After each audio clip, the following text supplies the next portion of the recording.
I've worked in association leadership for more than 20 years. I've served associations that represent entities and those that represent individuals. One of the wonderful things about the AIA is that we are an individual membership association. Our job at the AIA is to make it possible for you to achieve your personal definition of success. Our job is to bring a community of people together, people who have shared education, a shared profession, shared aspects of identity, and shared goals, to remove the systemic barriers that impede the achievement of individual goals. So however big this summit has become, it remains personal in nature. Stories are personal.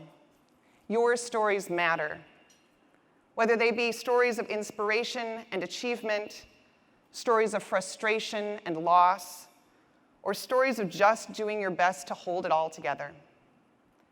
Sharing your personal stories here and when you return home has the power to change this profession, and by extension, to literally change the world around us.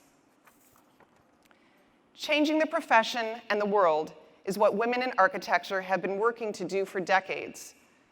And while we have unquestionably made progress, in the words of musician and activist Billy Bragg, we are waiting for the great leap forward. In that song, he says with cynicism that the future is just a t-shirt away. I have my own t-shirts, my feminist, my future is female, my nevertheless she persisted. I've got my photos from marches. I've posted and commented and used my #MeToo hashtag.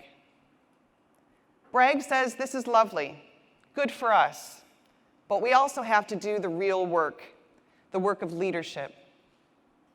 I completely agree, but frankly, as a man, this is easier for him to say. Many of us still carry the burden of women's work in our homes and in our relationships as the primary caregivers for children, parents, and loved ones, and in the workplace as the party planners and the client consolers. We are constantly navigating the double bind of likability and authority, which drains our well of energy and diverts attention from doing our core jobs, and mostly doing those jobs for less pay than our male colleagues. And on top of all of this, women with disabilities fight inordinately long just to be hired, and then are often pigeonholed as if design for disability is your only area of interest or expertise. And for LGBTQ+ women, it means navigating the heteronormative conversations, spaces, and assumptions that pervade the profession and pressure you to tamp down your self-expression.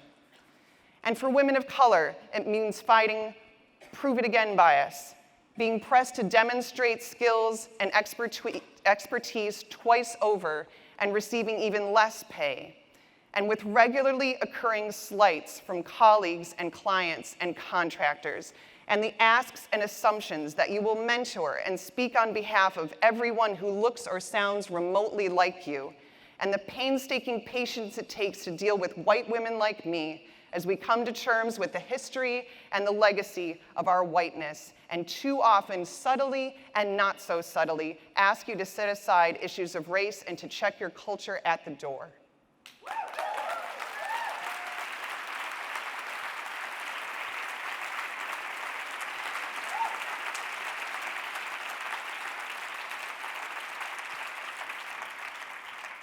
When sometimes, often, all any of us want to do is show up and do the work. Do the work of architecture. My wish, and what our local group of women in architecture have helped to cultivate for you with this summit, is time to focus on you. Your definition of success, your leadership development, time to reframe, rethink, and refresh. The time and opportunity to gain strength and insight from each other. The time and space to build up your resilience.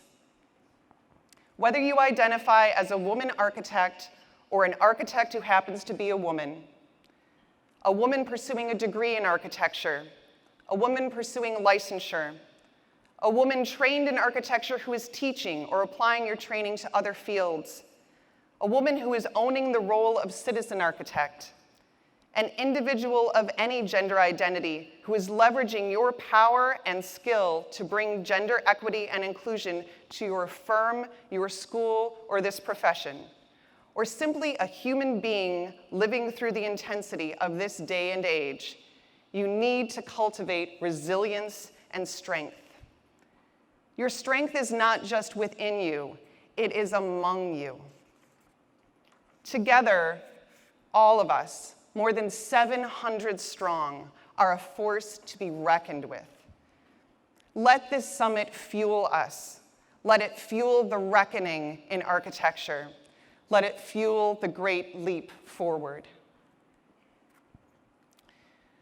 So on behalf of Minnesota's Women in Architecture, and on behalf of the entire Minnesota architecture community, welcome. We're so very glad you're here.